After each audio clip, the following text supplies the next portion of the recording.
Good afternoon. Good afternoon. Yesterday, our country lost a giant of the court and a clarion voice for justice, equality, and the rule of law, Justice John Paul Stevens. Justice Stevens was a true guardian of the Constitution. He made history not only as the longest-serving justice, but as one of its finest. Our country mourns his loss. He will be lying in state Monday. The service will be Tuesday. And again, it is a great loss to our country. Today, last night I had a particular pleasant experience, which was to sign the legislation which enabled us to use the Washington Monument as a backdrop for the moon launch. Pretty exciting. I hope everyone will take advantage of observing that as we observe that historic event in our country's, the world's history. It's pretty exciting. So here we are. As you know, we campaigned on For the People agenda, lowering health care costs, building bigger paychecks, cleaner government. And to that end of bigger paychecks, this week we will have 3 bills on the floor.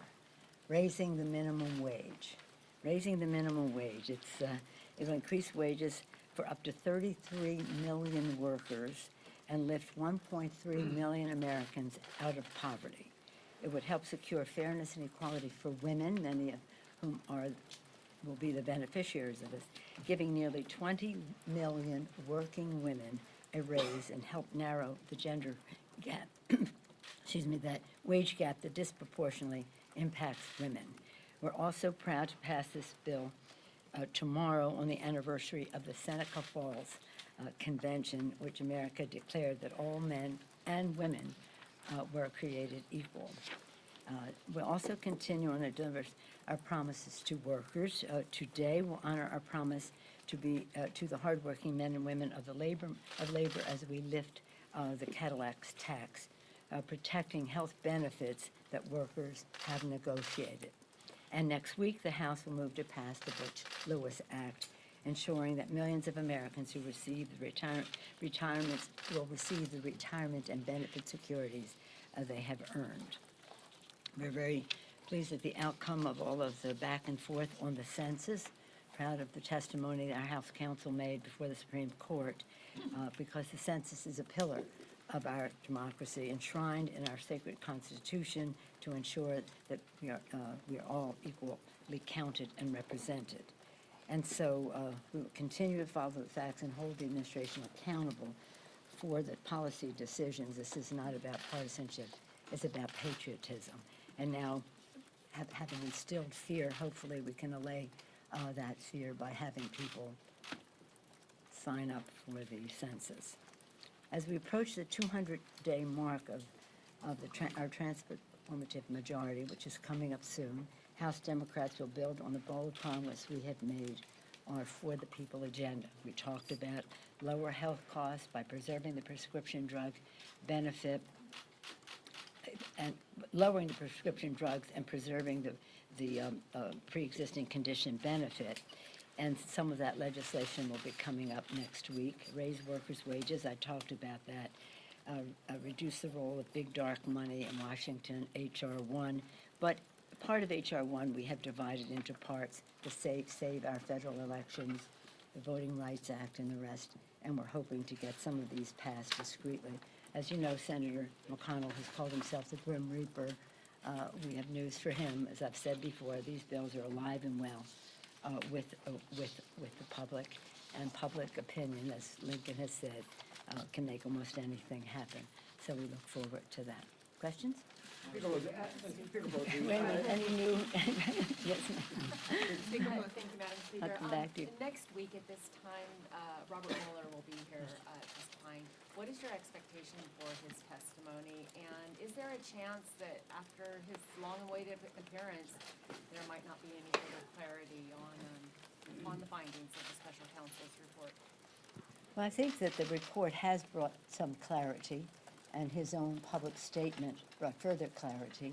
And now when he speaks about it, more people will know what is in the report.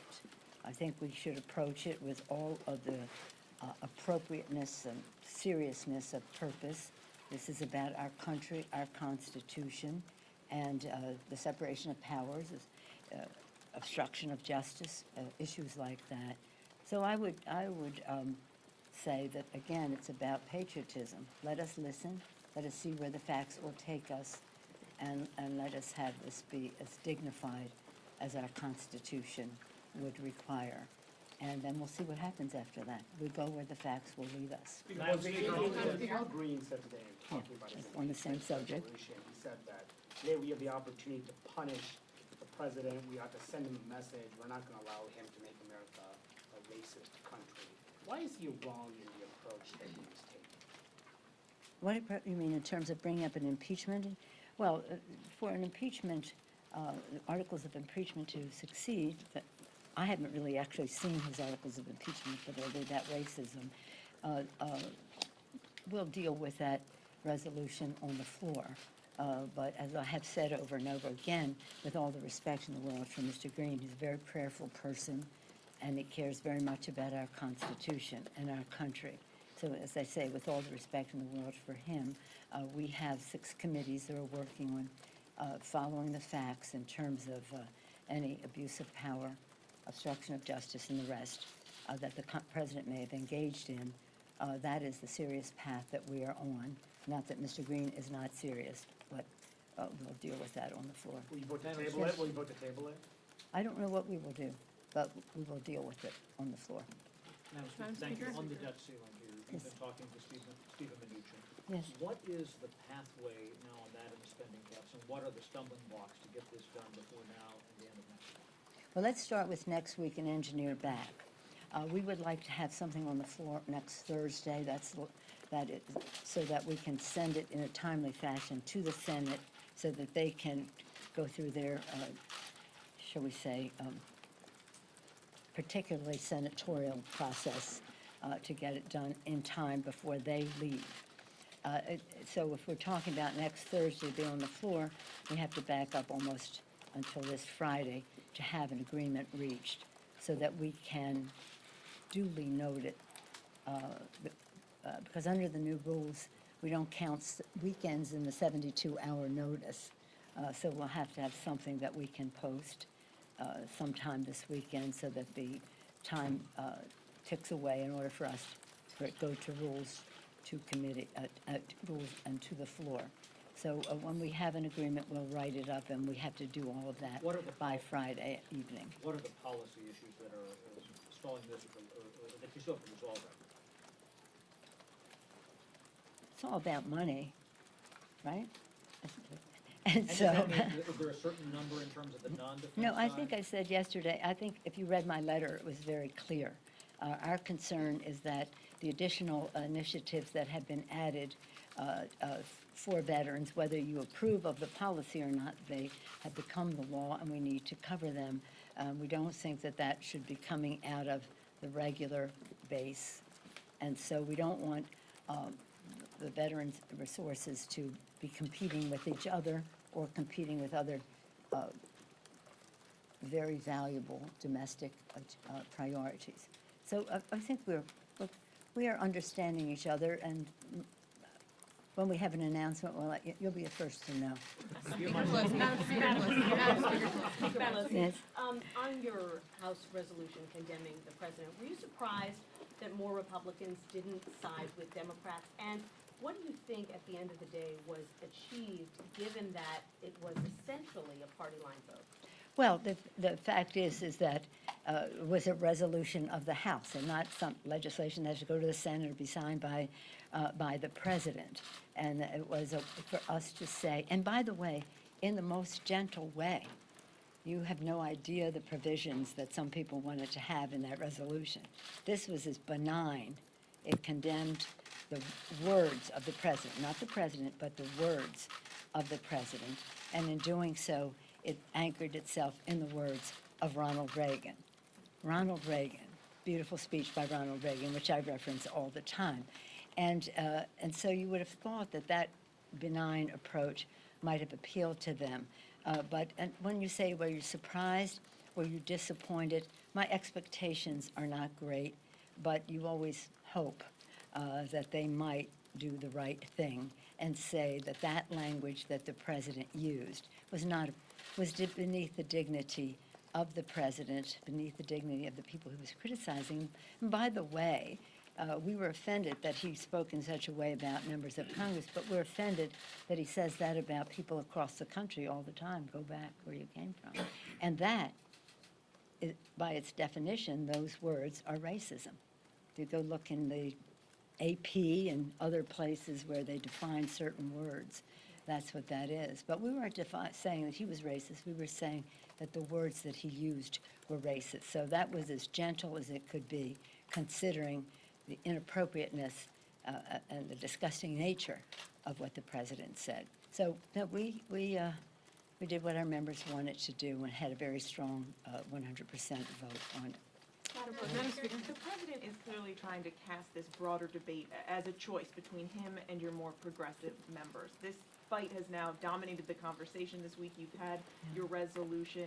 The Democrats are rallying behind these members. Are you concerned that the president is goading you? Is there any No, danger playing you into know his what? hand? With all due respect, let's not waste our time on that. We're talking about what we're going to do to help the American people. Our caucus is unified on all of that. Throughout the whole campaign, I said to the candidates, don't even mention his name. Everybody knows who he is. You don't have to describe him to anybody. Let's just talk about what we are going to do. And we're going to devote the whole month of August to our For the People agenda, which was successful in terms of connecting with people and their concerns. It's still the cost of health care, the stagnation of wages, and the distrust of government are still loom large as concerns for the American people, and that's what we're going to be about. We're not having him set our agenda, we're setting our own agenda. Madam Speaker, do you have any concerns that the focus on impeachment today and the votes on the floor related to it could jeopardize Robert Mueller's appearance next week? No, I think we'll get rid of all this right now. We did our resolution expeditiously. We'll deal with the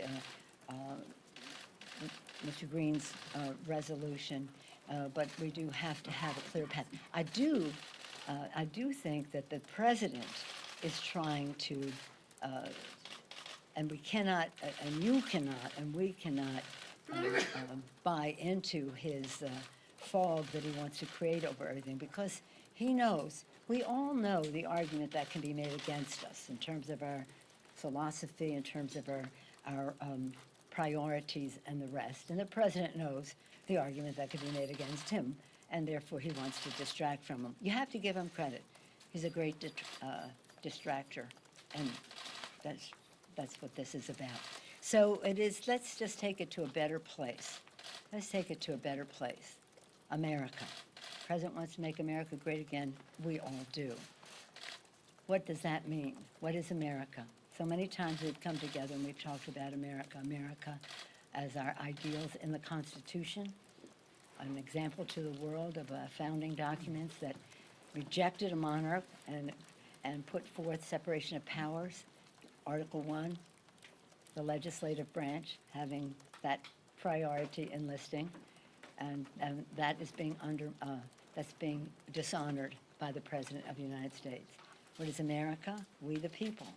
We the people, nation of immigrants, by and large, and he is denigrating all the newcomers that come to our country in complete opposition to the beautiful words of Ronald Reagan in the last speech that he made to the country as President of the United States.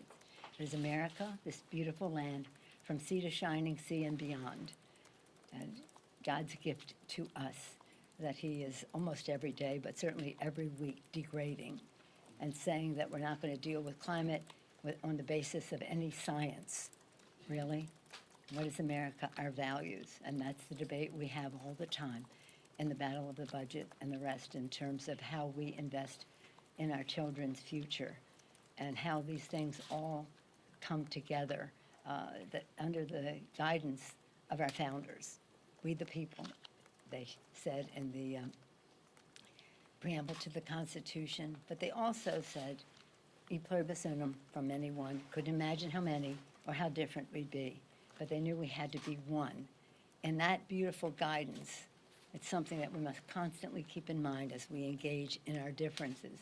At the end of the day, we want to be unifying and not dividing. I wish the president would read that. Thank you all very much.